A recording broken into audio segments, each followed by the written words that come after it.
আম তো প্রায় এখন শেষের পথে। তাই যারা এখনো পর্যন্ত এই আমের ডেজার্ট রেসিপিটা ট্রাই করেননি, আম থাকতে, থাকতে অবশ্যই একবার ট্রাই করুন। এটা না তো কিন্তু আপনারা মিস করে যাবেন। এর স্বাদটা এত সুন্দর যে বলে বোঝানো যাবে না। না এটা কোনো আইসক্রিম, না কোনো কেক, খুবই সুন্দর ঠান্ডা, ঠান্ডা একটা আমের ডেজার্ট রেসিপি। আর এটা বানানো ভীষণই সহজ। যে কেউ ১ম বারেই বানিয়ে ফেলতে পারবেন। বলতে পারেন এটা একটা নো ফেল রেসিপি। যে বানাবেন সেই সফল হবেন। আর সহজের সাথে, সাথে এটা কিন্তু বানাতে বেশি উপকরণও লাগে না। মাত্র ৩ টে উপকরণেই এটা রেডি হয়ে যায়। আর এটা আপনারা ফ্রিজের মধ্যে ১ সপ্তাহ পর্যন্ত রেখে খেতে পারবেন, কোনোভাবেই খারাপ হবে না। তাহলে আর দেরি কেন? ঝটপট রেসিপিটা দেখে নিন আর ট্রাই করে নিন। আশা করছি আপনাদের ভীষণ ভালো লাগবে। আর অবশ্যই কিন্তু ভিডিওটা ভালো লাগলে আমার চ্যানেলটিকে সাবস্ক্রাইব করতে ভুলবেন না। পাশে থাকা বেল আইকনটি চেপে দেবেন যাতে আমার রেসিপি ছাড়ার পর সবার প্রথম আপনাদের কাছে পৌঁছে যায়। চলুন তাহলে ঝটপট রেসিপিটা দেখে নেওয়া যাক। প্রথমেই এখানে একটা পাত্রের উপরে আমি একটা স্ট্রেনার দিয়ে দিয়েছি। যেকোনো বাড়িতে ছোট বড় যেকোনো স্ট্রেনারের মাধ্যমে এটা করতে পারবেন। আর তার উপরে এরকম একটা সুতির কাপড় যদি বিছিয়ে নেন সুবিধা হবে। আর তার উপরে আমি এখানে দিয়ে দিলাম ১ কেজি টক দই। হ্যাঁ, রেসিপিটা কিন্তু আম আর টক দই দিয়েই হবে। কারণ এটা একটা আমের দই ভাপা রেসিপি। তো দই ভাপা তো এমনিতেই খেতে খুবই সুস্বাদু হয়। আর আমের সিজনে আম দিয়ে দই ভাপা না বানালে কিন্তু মিস করে যাবেন। যতটা পেরেছি হাত দিয়ে চেপে, চেপে দইয়ের এক্সেস জলটা ফেলে দিয়ে তারপর এটাকে টাইট করে একটা ভারী কিছু দিয়ে এভাবে ঢেকে রেখে দিতে হবে। মোটামুটি ঘন্টা ২ এক যদি রাখা হয় খুবই ভালো। তাছাড়া ১ ঘন্টা রাখলেও কিন্তু অনেকটাই জল ঝরে যায়। তো মোটামুটি এখানে আমি ২ ঘন্টা মতো রেখে দিয়েছিলাম। তারপর এখন দেখতে পাচ্ছেন দইয়ের পরিমাণটা কতটা কমে গেছে জলটা ঝরে গিয়ে। এক্সেস জলটা আবার আমি হাত দিয়ে একটু চেপে, চেপে বাদ দিয়ে দিলাম। জলটা ফেলে দিয়ে এবার যে জল ঝরানো দইটা সেটাকে বার করে নিচ্ছি।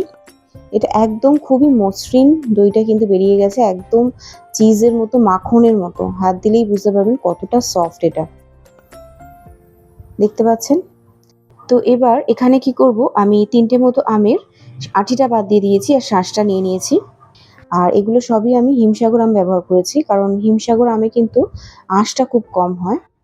আর সেই কারণেই এই আমের পেস্ট বানাবার পর কিন্তু এটাকে আর ছেঁকে নিতে হয় না। আর যদি দেখেন অনেক আঁশযুক্ত আম সেক্ষেত্রে কিন্তু আপনাদের এই আমের পিউরিটাকে ছেঁকে নিতে হবে। তো খুব ভালো করে পেস্ট করে নেওয়ার পর যে জল ঝরানো টক দইয়ের মধ্যে আমের পেস্টটা দিয়ে দিলাম। সামান্য একটু পরিমাণ জল দিয়েছিলাম আমটা পেস্ট করার সময়। আর এখানে দিয়ে দিচ্ছি কনডেন্স মিল্ক। কনডেন্স মিল্কের পরিমাণটা কিন্তু অবশ্যই আপনাদের টেস্ট ওয়াইজ দিতে হবে।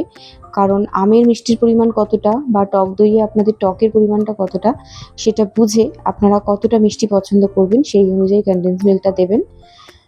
আর এখানে কিন্তু আপনারা কনডেন্স মিল্কের পরিবর্তে চিনি ব্যবহার করতে পারেন। সেটা একটু গুঁড়ো করে পাউডার করে তারপর দেবেন। মিক্সি জারের মধ্যে একটুখানি ঘুরিয়ে সেটাকে ভালো করে পাউডার করে তারপর দিতে পারেন কনডেন্স মিল্কের পরিবর্তে। কিন্তু কনডেন্স মিল্ক দিলে সবসময় কিন্তু টেস্টটা খুবই বেশি হয়। কারণ ওর একটা আলাদাই স্বাদ থাকে।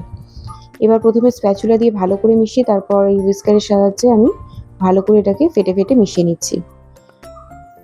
এটা মোটামুটি আমি ২ মিনিট মতো ফেটেছি। তারপর আবার রেস্ট নিয়েছি। কারণ হাতটা না তো ব্যথা হয়ে যায়।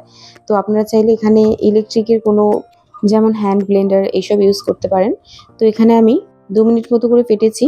আবার একটু রেস্ট নিয়ে আবার ২ মিনিট করে ফেটে মোটামুটি ৭ থেকে ৮ মিনিট মতো ফেটে নিয়েছি।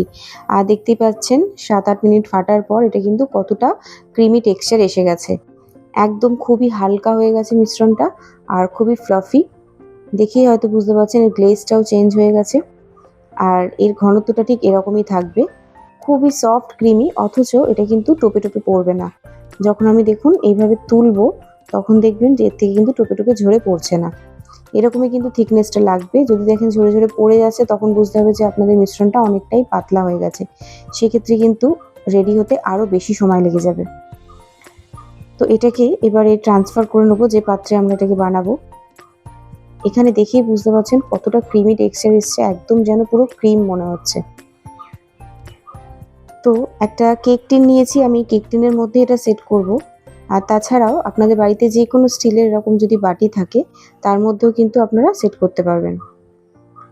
তো একটু অয়েল ব্রাশ করে নিতে হবে যাতে এটা তুলতে সুবিধা হয়। তো ভালো করে আমি চারিদিকে কানাগুলো, সাইডগুলো, তলায় সমস্ত দিকেই ভালো করে অয়েল ব্রাশ করে নিয়েছি। আর তারপরে একটা বাটার পেপার এর মাপ করেই কেটে রেখেছিলাম সেটাকেও ভালো করে বিছিয়ে দিয়ে আবার ওপর থেকে ব্রাশটা দিয়ে এইভাবে সাটিয়ে দিচ্ছি। ব্যাস রেডি। এবার মিশ্রণটাকে এর মধ্যে ঢেলে দিলেই হয়ে যাবে। মিশ্রণটা থিকনেসটা দেখতে পাচ্ছেন আপনারা কতটা ঘনত্ব হয়েছে। এটাকে একটু ট্যাপ করে নিচ্ছি, নিয়ে এবার স্প্যাচুলা দিয়ে যতটা পারবো এটাকে সমান করে চারিদিক থেকে সেট করে দেবো। মোটামুটি যতটা পেরেছি আমি চেষ্টা করেছি এটাকে সমান করার। আর একটু ভালো করে ট্যাপ করে নিচ্ছি। এবার এটাকে ওপর থেকে কভার দিয়ে দিতে হবে, কারণ এটা তো স্টিম হবে না, তো কিন্তু সমস্ত জলগুলোর ভেতরে ঢুকে যাবে। তো একটা ফয়েল পেপার দিয়ে আমি এটাকে মুড়ে দিচ্ছি। আপনারা চাইলে যে কোনো বাটিতে যদি করেন, সেই বাটিটাকে আপনারা স্টিলের যে কোনো প্লেট দিয়েও কিন্তু ঢেকে রাখতে পারবেন। আর এখানে একটা পুরানো কড়া নিয়েছি, কড়ার মধ্যে একটু জল দিয়ে দিয়েছি। আর এই হট স্ট্যান্ডটাকে আমি কিন্তু এইভাবে সোজাভাবে না দিয়ে উল্টিয়ে দেব, কারণ না তো হাইটটা অনেকটা হয়ে যাবে, তখন কিন্তু ঢাকনাটা দেওয়া যাবে না। সেই কারণে আমি হট স্ট্যান্ডটা এইভাবে উল্টিয়ে দিলাম। আপনাদের কাছে হট স্ট্যান্ড না থাকলে জলের মধ্যে যে কোনো ছোট্ট একটা প্লেট দিয়ে দেবেন, তার উপরে এইভাবে যে পাত্রটা আমরা মিশ্রণটা রেডি করে রেখেছিলাম সেটাকে দিয়ে দিলাম। ঢাকনা দিয়ে কড়ার মধ্যে যে ছোট্ট ছিদ্রটা আছে সেটাকেও আমি বন্ধ করে দিচ্ছি। আর এবার অপেক্ষা করব, যখন জলটা দেখব ফুটে উঠেছে তখন কিন্তু গ্যাসের ফ্লেমটাকে আস্তে করে দিয়ে মোটামুটি 35 থেকে 40 মিনিট মতো এটাকে একদম লো ফ্লেমে হতে দেব। তারপর সম্পূর্ণ ঠান্ডা হয়ে যাওয়া পর্যন্ত এটার ঢাকনাটা আমি খুলব না।